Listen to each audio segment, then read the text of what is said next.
Hey there, this is John from Heroes and Legends, and today I have a couple Magic the Gathering potential leaks for you from Oath of the Gatewatch.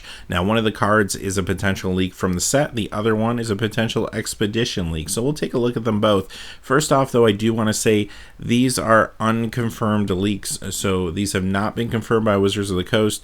These cards both look very good and very real. However, I've seen some very real-looking hoaxes in the past, so you can only kind of take these for what they're worth at this point until we get confirmation, but we're still going to look at them and talk about them a little bit. Let's look at the first one. It is a spoiler from a Russian language card, so the translation may be a little off, but roughly it's Mina and Den the Wildborn, and it's going to cost a red, a green, 2 colorless. It's a legendary creature, elf ally. You may play an additional land during each of your turns. Spend a red and a green, return a land you control to its owner's hand. Target creature gains trample until end of turn, and it's a 4/4. So this is pretty cool in a landfall deck. So first off, I want to point out it's an ally. This is the first time we're seeing a leak that has ally in it, so that's cool. And you kind of assume ally was going to be in Oath of the Gatewatch as a mechanic. What's really cool about this card, though, is it allows you to pick up a land for 2 mana and replay it, which is awesome for not only enters the battlefield effects, but for landfall.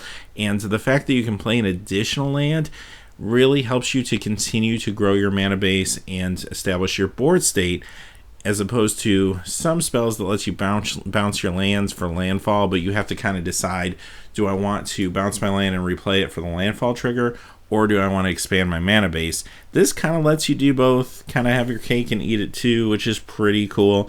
And it's a sizable creature, 4/4 for 4 with all these abilities. That's pretty awesome. It's legendary, so could this fit into a commander deck as a commander for some sort of landfall build? Yeah, it definitely could. That'd be really awesome. So I hope this is real. This is actually pretty cool. I like the flavor too as well. These are some characters that have been addressed in the lore already for Zendikar, so that's pretty cool. Next, let's look at our expedition, and it's Mystic Gate. So this is a filter land, and if this is for real, you could assume that 10 of the expeditions in Oath will be the filter lands, which is pretty cool. These are cards that are pretty pricey now, especially for what they do. Unfortunately, expedition reprints won't really help with that price tag, but anything that gets more copies out there in players' hands is definitely not a bad thing. What's really interesting about this, take a look at that first line, tap to add diamond mana to your mana pool.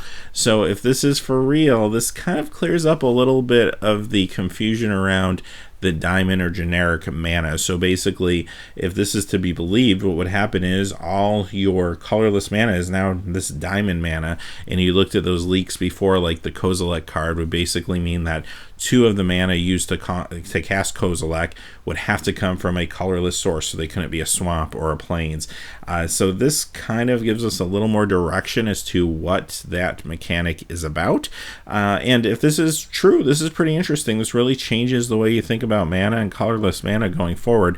I'm still a little confused why it showed up halfway through the block and it just didn't show up in the first set. I really don't know why all these huge colorless mana changes are happening kind of late in the block. I don't know.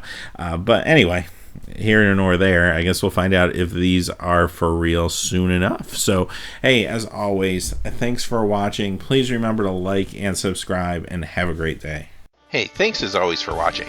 This video, like all my videos, was made possible by the generous support of viewers like you on Patreon. Even a donation of $1 helps me to keep growing this community and creating better quality videos for all of you. Check out our Patreon page for exclusive giveaways and future goals for the channel. If you haven't had a chance yet to subscribe, hit that subscribe button so you don't miss any of the MTG news, spoilers, set reviews, product openings, or finance videos on Heroes and Legends. Talk to you again soon, and have a good day.